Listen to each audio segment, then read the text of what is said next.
All right, this will be the last lesson for the year. This is the washer method, so 7.2 washer method.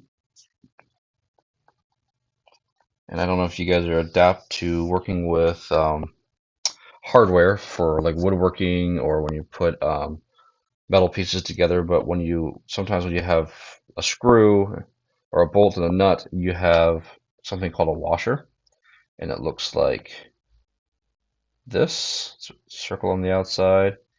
It has that cut out, right? So this is all filled in. Right, it goes like that. That's a washer. Well, the cross sections, like I showed you in the last video for disc, um, this is what the cross section will look like for a washer. There's that hole in the middle this time, so we have to account for taking out that piece for when it's being revolved. And I'll show you kind of what that looks like in terms of the graph, but just know that that's what we're looking at. For me, it reminds me of a donut. Should call it the donut method. You guys know I love food, but we're calling it the washer method. Here's the work for this. Okay, so again, as it starts off the same as the disk method, pi times, the integral from a to b, but this time we're going to have two pieces. We're going to have r of x squared, capital R of x. This is our outer radius. So if you think about the washer, right, from the center to the outside, that's the outer radius. Okay, minus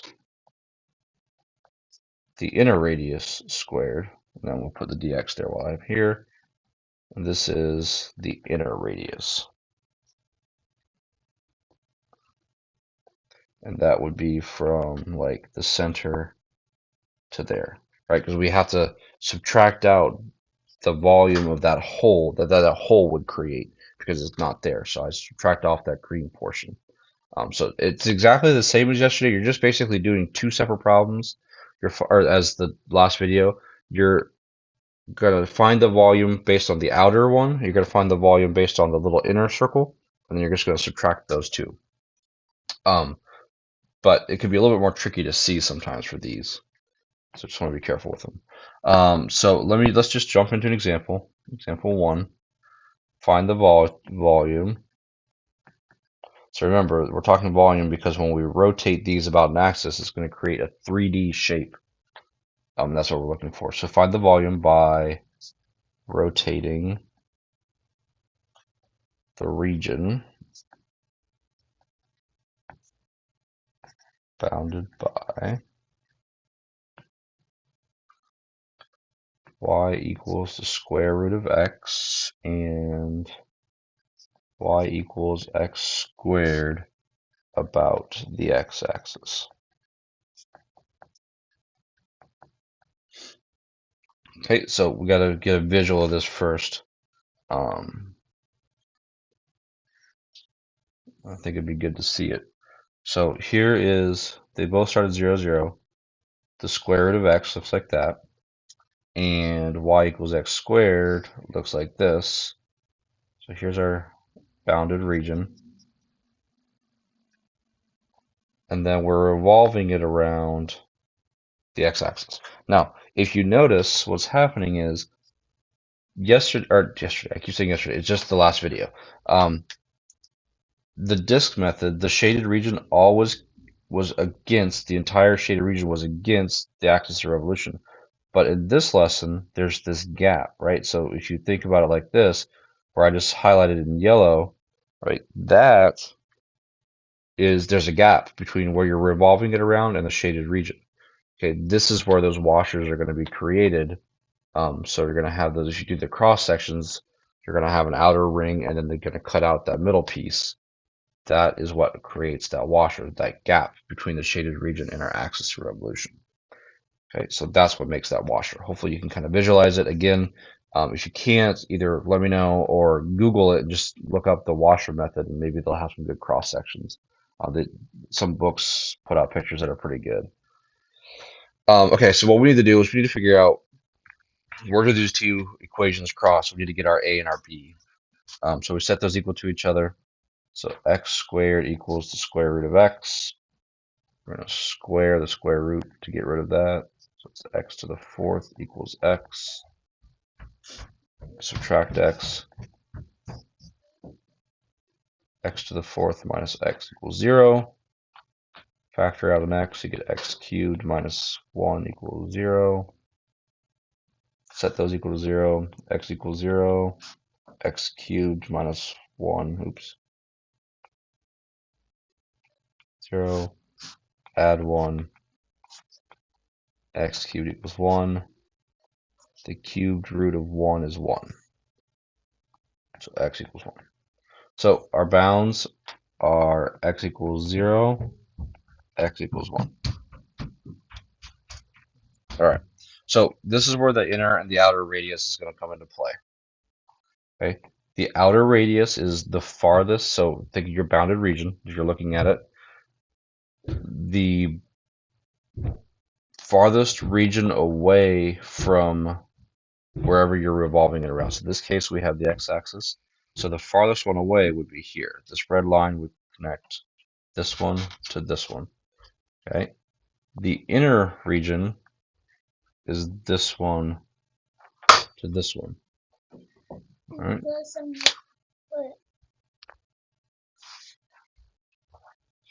Okay. So the outer region, capital R of x, the first one, is created by the square root of x minus, in this case, 0, because y equals 0 is the bottom bound, or is the axis of revolution. Okay. And then our bottom one, our inner one, is going to be x squared minus what we're revolving it around, which is 0. All right. So notice how when you're R of x, you're going to have the same minuses at the end. Farthest one away. Sometimes your axis of revolution will actually be above your shaded region. So I don't want to say that it's always the upper for the big R and then the lower for the, it's the one that's farthest away. Just kind of try to remember that. Okay, so then we set up our equation.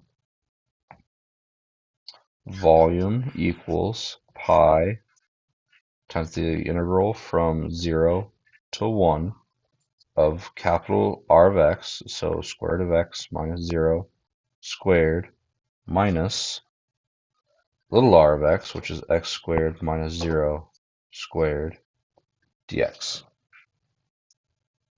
All right. And then you could either just plug all that in your calculator. Sometimes it is a little bit simpler to try to, simplify these down. So I'll do a little bit of that from 1 to 0.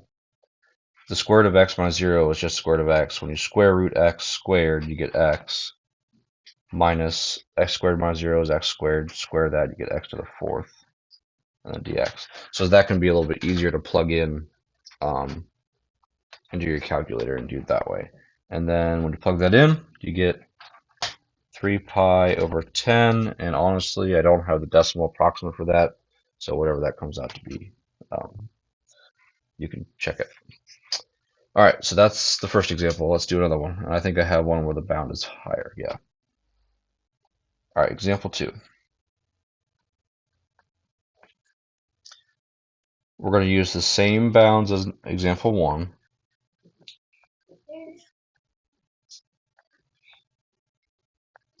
So y equals the square root of x and y equals x squared, but revolve around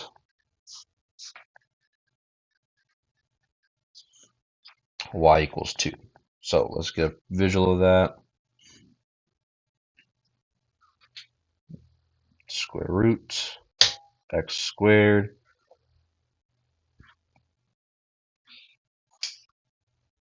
But this time, our axis of revolution is going to be right here. That's y equals 2. Okay, so notice we're on the other side now, and that's going to affect how we put it into our equation. As you can probably figure out, the bounds are going to be the same. It's still x equals 0, x equals 1. But what's going to change is our capital of R of x and our little r of x. So farthest away. So from the axis of revolution, all the way down to the farthest one. So just drop it until you get to the last one. Okay. You always do whatever's on top. So if it's the axis of revolution in this case, that goes first. So 2 minus, and then the square root, or then, sorry, x squared. Okay. For the inner one, from the axis of revolution to the very first line you get to, you're going to do 2 minus the square root of x. So hopefully that helps you understand, like, okay, so if it's on the top, you got to switch things around. So just be careful when you're doing that. Go back to these examples and look at them and say, okay, which one was on top, and go from there.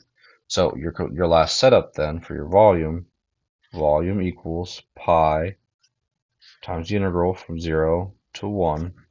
Capital of R of x is 2 minus x squared minus 2 minus the square root of x squared dx.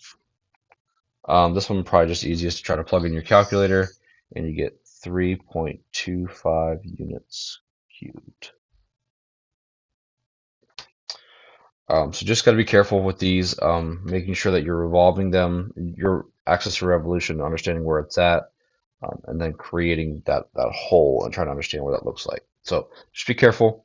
Look back at these examples. Let me know if you have questions.